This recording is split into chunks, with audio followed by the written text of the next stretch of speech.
Hi, I'm Bryony and I'm here today to talk to you about me and living with Asperger's. Asperger's is a form of high-functioning autism, so it's kind of like sensory overload, so processing sounds, images can get a bit overwhelming, so being in crowds, loud spaces, working with lots of new people, that can be quite a lot to deal with. The high-functioning part means that I'm quite bright, I don't have any learning difficulties, so I'm particularly good at maths, but not so good with people. I was first diagnosed in my early 20s, so about 4 years ago, but it had been thought that I had autism since I was a toddler, but it had been decided against getting a diagnosis for fear that the label would hold me back. What it meant in reality was that I didn't get the support that I needed. I was diagnosed because I had mental health problems.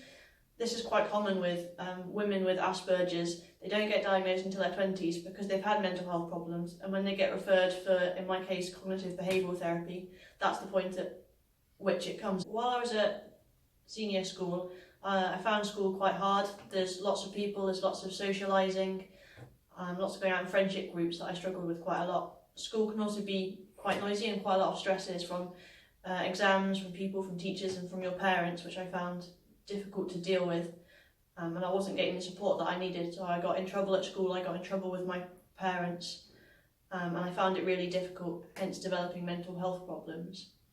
But because I was still getting good grades, because I was inherently pretty smart, my teachers weren't too worried about me. I first started really struggling in year 8, so when I was about 13 years old.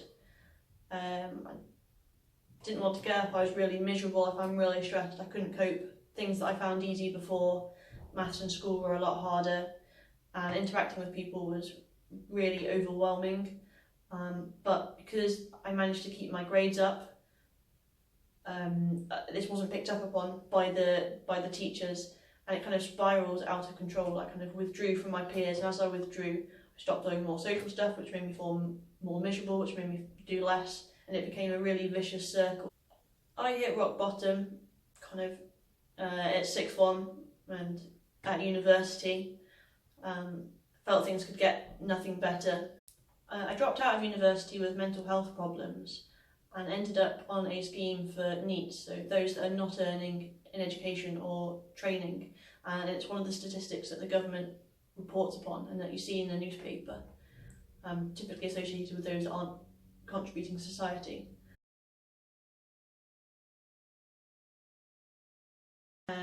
To cope, I tried many different, particularly detrimental coping mechanisms, and in the end I became dependent on self-harming to the point where I would lose consciousness. I had suicidal thoughts and it was really difficult. I think this kind of goes with autism because you have to put on a front and act to interact with other people. You inherently act, so it can be really hard for people to see how you're feeling. You can get something called high-functioning depression, where you come across completely normal and healthy and happy, you can have a good conversation, but on the inside you're feeling absolutely terrible. But even then it can be difficult, because when you express how terrible you're feeling, people don't believe you because you're coming across well, and that can really knock you down. If you finally open up to somebody and they say, oh, I don't believe you, be that a friend or a teacher or a mental health worker, that can really knock you back.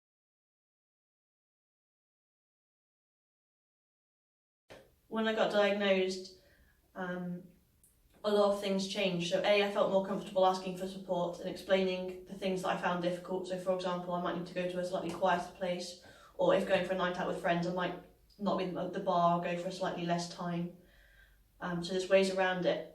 It's also something that other people understand. Asperger's is fairly common, and it helps people to understand that you're not just being antisocial or awkward. It's a different way of thinking. It's not necessarily a medical condition, it's called thinking atypically. So different to neurotypical people, you think slightly differently. Not worse, not better, it's not an illness, you just think a little bit differently. Cognitive behavioural therapy, both in a group session and any individual, and medication as well. So at the moment I take medication, I take antidepressants, anti-anxiety and antipsychotics. The antipsychotics help with the autism because it's a nervous system suppressant, so it helps with the sensory overload. doing that, taking the medication in conjunction with the cognitive behavioural therapy was really important, I think, and doing it in a group gives you a reason to get out and go to the house because you know other people are waiting on you or are going to pick you up, and you can hear about other people's experiences and realise that it's not just you in that position, it's happening to other people as well, and you can come through it. Group therapy was still incredibly useful, and a lot of the skills that I picked up for it are really useful at work as well, so just kind of resilience, challenging intrusive thoughts, and rumination. And then there was other things that I learned at the individual cognitive behavioural therapy and counselling that was more tailored to myself and my way of thinking. But I thoroughly recommend both group or individual cognitive behavioural therapy if you're having mental health problems, but also they're really good skills in life for being able to cope with things that you're finding difficult. There's a saying by a doctor that specialises in autism that if you meet one person with autism, you've met one person with autism. And that's to say that you can't treat everybody the same. Everybody, as with all people, are different. So please don't assume that somebody with autism or Asperger's doesn't want to be invited to social occasions or doesn't like going out or want to be involved. Don't make that assumption. Please invite them as you would anybody else, and it's their decision to speak up for them. It felt being really difficult being left out of those social things at school, and when I asked about it, they said it was because they knew it made me stressed and they didn't want to make me stressed. But that was my decision to make, whether I wanted to go, not theirs, and in the end it just ended up with me feeling left out. So what I would say is talk. Being autistic means it can be harder to read the body language of other people and to interpret what they're saying. It also means the opposite, that people can find it harder to read you because your body language and expression isn't the same as other people. So communication and talking and being open is really important, although it also helps to explain that you've got autism because it can make you more blunt, which people can interpret as rude. So it can be quite helpful to say, I've got autism or whatever, and then you can speak more freely when people know that you're not being rude or offensive. So please listen to people. People aren't saying this for fun, and try and look for those little signs. It can be so gradual that you don't notice it. And I would say keep raising it. It might not be the first person that you speak to, but keep raising it and somebody will be able to help you. And if you're a friend of somebody who's struggling, it's not your responsibility to make them feel better. They are your friend.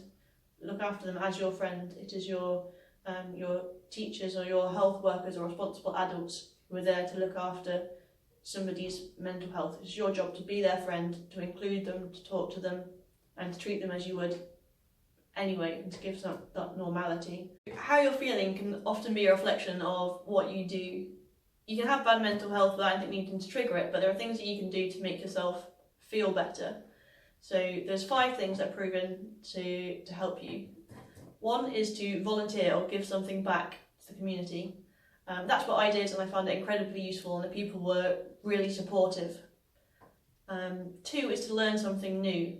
So go to a painting class, or learn a new language, or try and get some skills that might help you for work, like computer programming.